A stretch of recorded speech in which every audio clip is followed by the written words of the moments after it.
alih profesi dulu gitu. Jadi kemarin banyak mahasiswa yang bertanya, kapan sih saya menggunakan metodologi penelitian kualitatif, kapan saya menggunakan pendekatan kualitatif.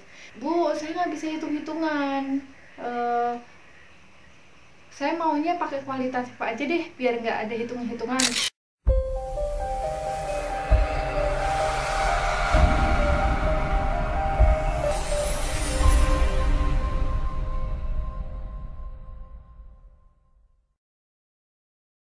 Bismillahirrahmanirrahim. Assalamualaikum warahmatullahi wabarakatuh.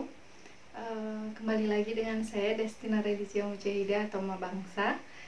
Kali ini saya tidak akan membahas tentang ASI, tentang parenting, tetapi saya akan membahas tentang metodologi penelitian. Dalam hari ini adalah metodologi penelitian kualitatif gitu ya. Alih profesi dulu gitu. Jadi kemarin banyak mahasiswa yang bertanya, kapan sih saya menggunakan metodologi penelitian kualitatif, kapan saya menggunakan pendekatan kualitatif. Ibu, saya mau neliti ini, enaknya pakai pendekatan apa ya, kualitatif, kuantitatif kah, atau saya menggunakan eksperimen gitu. Ada juga yang ngomong, Bu, saya nggak bisa hitung-hitungan, saya maunya pakai kualitatif aja deh biar nggak ada hitung-hitungan. Nah, kapan sih kita menggunakan pendekatan kualitatif itu? Kenapa kita menggunakan itu? Kenapa tidak menggunakan kuantitatif? Kenapa tidak angka? Kenapa tidak menggunakan eksperimen? Itu alasannya itu ya tergantung apa yang kamu teliti gitu loh. Jadi ibaratkan penelitian itu seperti kita sedang memasak gitu. Apakah kita mau masak rendang? Apakah kita mau masak sayur sop gitu? Mungkin nggak kebayang kali ya bagi mereka yang nggak suka masak, anak-anak cewek-cewek mahasiswa yang nggak suka masak. Kita kalau mau masak rendang, mau motong daging sapi itu pakai pisau yang bergerigi kan, yang lebih besar itu. Tapi kalau kita mau masak sayur sop, kita pakai pisau yang kecil aja, cukup pisau kecil aja, bukan pakai pisau yang besar gitu kan. Nah, sama juga dengan metodologi penelitian. Kapan kita menggunakan kualitatif, kuantitatif tergantung case kita. Kita mau ngangkat apa? Gitu. Jadi bukan karena kita tidak bisa hitung-hitungan akhirnya kita beralih ke kualitatif. No, justru kualitatif itu jauh lebih berat ketika kita tidak bisa menginterpretasikan data yang ada di lapangan. Gitu. Ya. Nah, kapan sih kita menggunakan kualitatif itu? Yang pertama, ketika kita ingin memahami suatu fenomena secara lebih dalam, gitu. Jadi bukan hanya melihatnya secara permukaan saja, tetapi kita ingin memahami, melihat fenomena secara mendalam. Kenapa hal itu terjadi? Jadi pertanyaan dalam kualitatif itu ada dua. Mengapa dan bagaimana? Mengapa hal tersebut dapat terjadi dan bagaimana hal tersebut dapat terjadi gitu. Jadi penelitian kualitatif itu sifatnya mendalam, deep gitu ya. Kemudian yang kedua, yang pertama tadi ketika kita ingin melihat sesuatu secara mendalam, gitu kan? Kemudian yang kedua adalah ketika kita ingin melihat makna atau konsep yang diyakini oleh seorang individu dengan latar belakang budayanya dia gitu. Tidak melulu harus etnografis. Ya itu kayak seperti yang awal saya katakan, penelitian kualitatif itu dasarnya adalah mengapa dan bagaimana. Kenapa orang bisa melakukan itu? Bagaimana orang bisa seperti itu? Gitu. Jadi melihat makna atau konsep yang terjadi pada informan di lingkungan tempat dia berada atau fenomena yang ingin kita gali. Nah, kemudian yang ketiga, ini yang cukup berat di penelitian kualitatif. Berat ya, berat. Jadi bukan kita menganggap bahwa aku pingin ringan, nggak hitung-hitungan, akhirnya aku pilih kualitatif. Enggak. Tapi ketika kamu memilih untuk menggunakan pendekatan kualitatif, maka satu hal yang harus kamu ingat, bahwa kamu harus menginterpretasikan data sesuai dengan perspektif informanmu gitu. Jadi menyuarakan kaum termarginalkan, apa sih yang sebenarnya terjadi dengan mereka gitu. Jadi melihat dari sudut pandang informan, bukan dari sudut pandang kita sebagai peneliti. Itu nggak gampang loh, itu butuh belajar loh. Jadi tidak melulu kualitatif itu lebih mudah dari kuantitatif. Justru misinya peneliti-peneliti kualitatif itu lebih berat daripada kuantitatif gitu. Oke, kita rangkum. Yang pertama, kapan kita menggunakan kualitatif? Yang pertama adalah ketika kita ingin melihat sesuatu secara mendalam, melihat fenomena secara mendalam. Kemudian yang kedua adalah ketika kita ingin melihat makna atau konsep dari fenomena yang kita teliti. Pasti mendalam dong, mengapa dan bagaimana gitu. Jadi ketika rumusan masalah kalian di proposal penelitian itu bukan mengapa dan bagaimana, ya patut dipertanyakan kekualitatifannya itu gitu.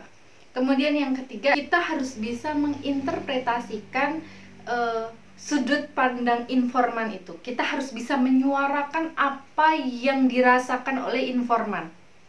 Tidak semata-mata hanya dari perspektif kita, tetapi dari perspektifnya informan. Oke, berlanjut ke karakteristik penelitian kualitatif. Apa sih yang membedakan penelitian kualitatif dan penelitian kuantitatif itu? Yang pertama, penelitian kualitatif itu bersifat dinamis, bukan statis. Jadi kebenaran itu ada dua, kebenaran teks dan juga kebenaran konteks. Kebenaran teks adalah kebenaran yang kita dapat dari literatur review, dari teori-teori sebelumnya, dari jurnal, dari buku. Sedangkan ada yang namanya kebenaran konteks. Kebenaran konteks itu adalah kebenaran yang kita peroleh dari lapangan, gitu. Jadi apa yang kita baca sebelumnya di literatur review itu belum tentu cocok diterapkan di semua tempat. Maka penelitian kualitatif itu ada, dibuat untuk itu.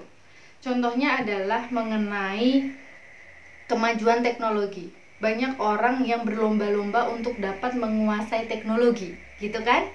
Di kebenaran teks, banyak orang nggak mau dibilang mereka itu gaptek atau gagap teknologi. Tetapi ada nih, di satu tempat, di satu ekosistem yang mereka itu malah menolak kemajuan teknologi. Mereka ingin hidup selayaknya orang-orang zaman dahulu. Bahkan mereka menolak listrik gitu. Mereka ingin hidup ya pakai sentir misalkan. Nah, penelitian kualitatif ini digunakan salah satunya untuk hal-hal seperti itu. Kenapa mereka mau seperti itu? Mengapa mereka mau seperti itu? Dan bagaimana mereka bisa hidup tanpa teknologi atau bahkan tanpa listrik sekalipun? Penelitian kualitatif ada di situ. Tempatnya di situ untuk itu, gitu. Kemudian nih, ada lagi misalkan tentang konsep KB. Secara teori kita harus KB nih. Karena apa? Kebutuhan makin melambung tinggi, pendidikan untuk anak makin mahal, kemudian secara psikologis juga takut mereka kurang perhatian misalkan. Kurang dapat perhatian dari orang tuanya misalkan. Tetapi ada beberapa orang bahkan di satu tempat misalkan menjunjung konsep banyak anak banyak rezeki. Bahkan di Indonesia sendiri masih ada beberapa yang seperti itu gitu. Padahal selama ini sangat digencarkan sekali masalah KB, masalah 2 anak cukup dan lain sebagainya. Tapi kenyataannya rezeki aja yang ngasih Gusti Allah. Mereka dilahirkan pasti mereka sudah dapat rezeki, sudah dijatah rezekinya gitu. Nah, konsep-konsep yang seperti ini nih itu digali dengan kualitatif.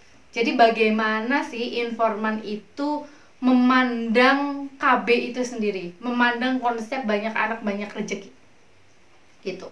Kemudian saya background dari psikologi. Misalkan penelitian tentang attachment, bonding, kelekatan antara ibu dan anak. Teori-teori di psikologi itu kan banyak dikuasai atau banyak didapat dari luar negeri.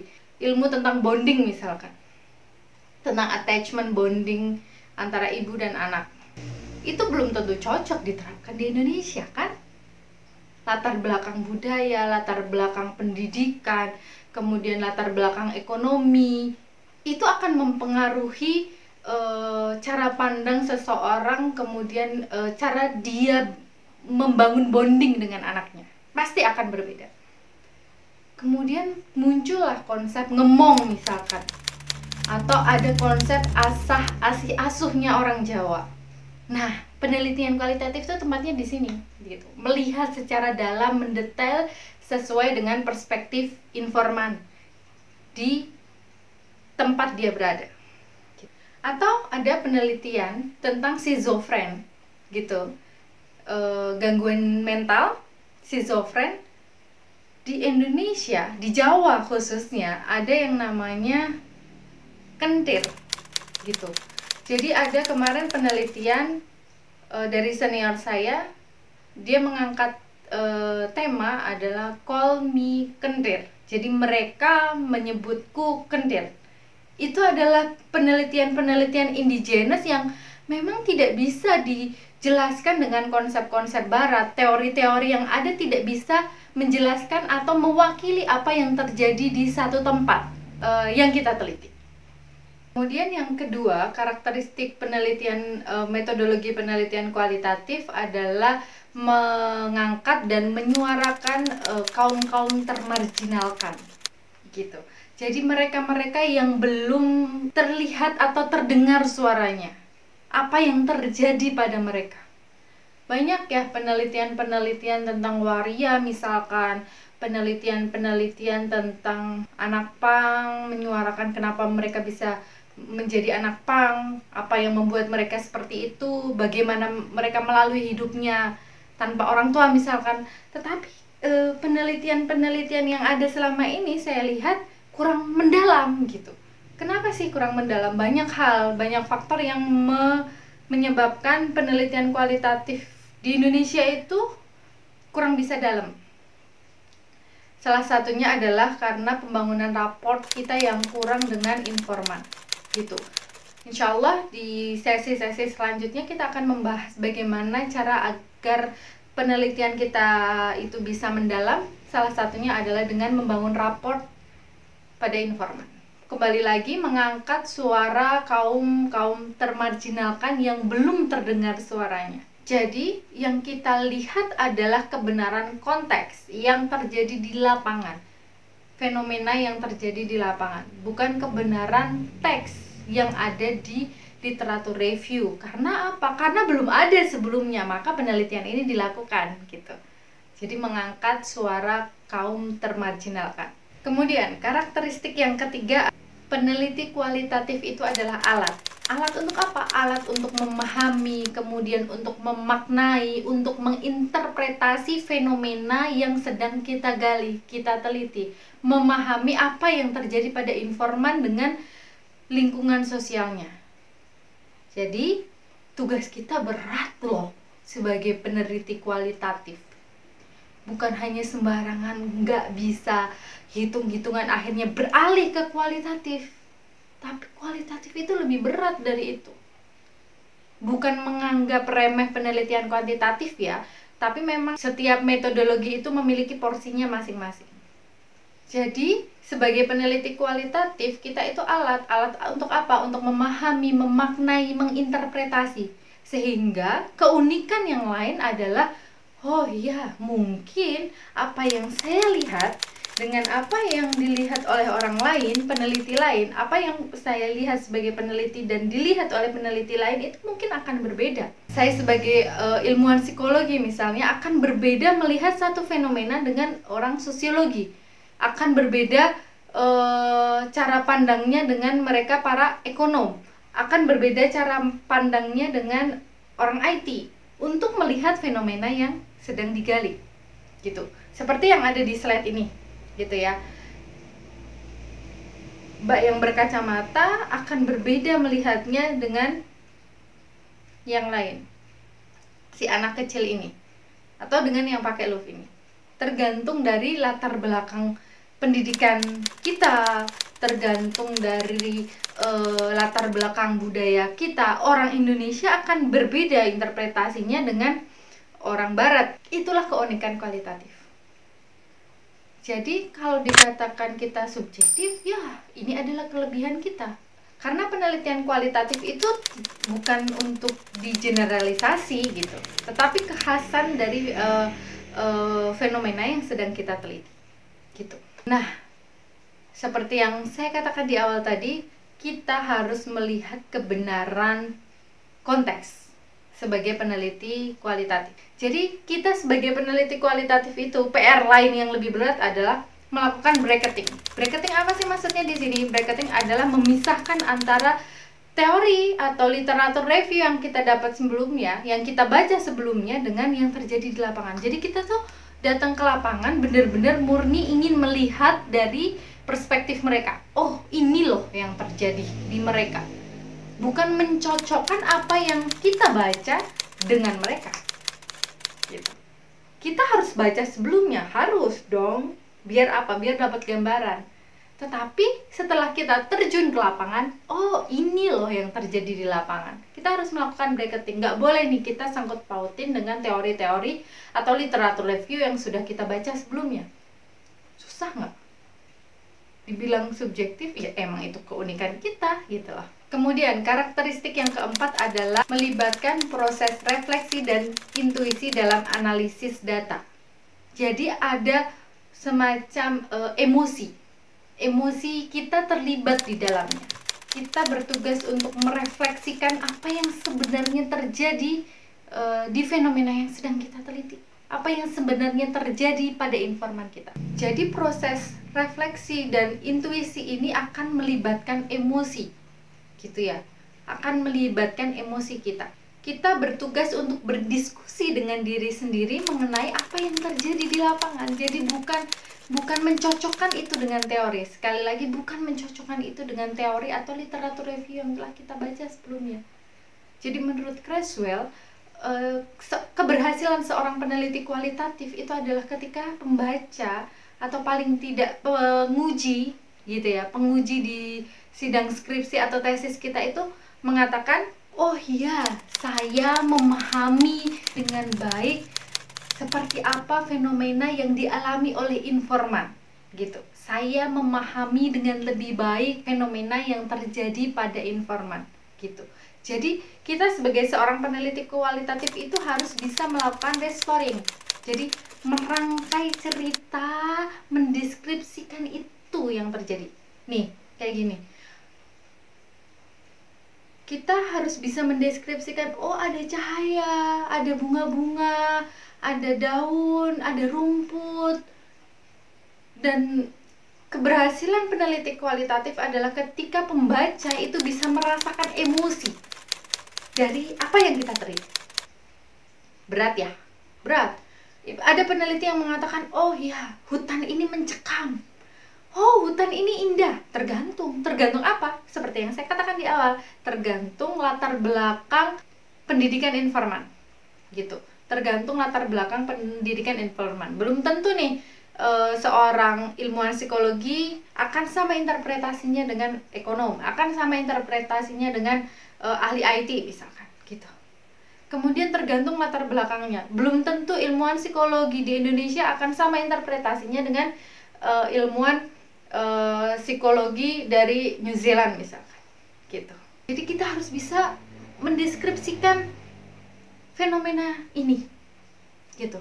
Kita harus bisa mendeskripsikan fenomena ini dengan jelas, dan juga pembaca bisa merasakan emosi di situ. Oh, ini gelap, mencekam, atau oh ini indah, ini menyenangkan. Itulah keberhasilan peneliti kualitatif tuh di situ. Jadi masih berkesimpulan bahwa penelitian kualitatif itu mudah atau ternyata jauh lebih sulit? Atau selama ini yang kita baca adalah penelitian-penelitian kualitatif yang ya ala kadarnya saja. Ya kayak gini sih kakak tingkat dulu, jadi ya aku bikinnya kayak gini aja. Mau yang biasa-biasa? Atau cukup dengan hal itu? Atau memang ingin melakukan sesuatu yang benar? Nah, itu tergantung kita menentukan kualitas diri kita seperti apa. Kalau kalian suka tantangan, boleh nih coba penelitian dengan pendekatan kualitatif. Tetapi perlu diingat, fenomena A belum tentu cocok untuk penelitian kualitatif. Fenomena B mungkin akan cocok dengan penelitian kualitatif. Tergantung fenomena yang kalian teliti.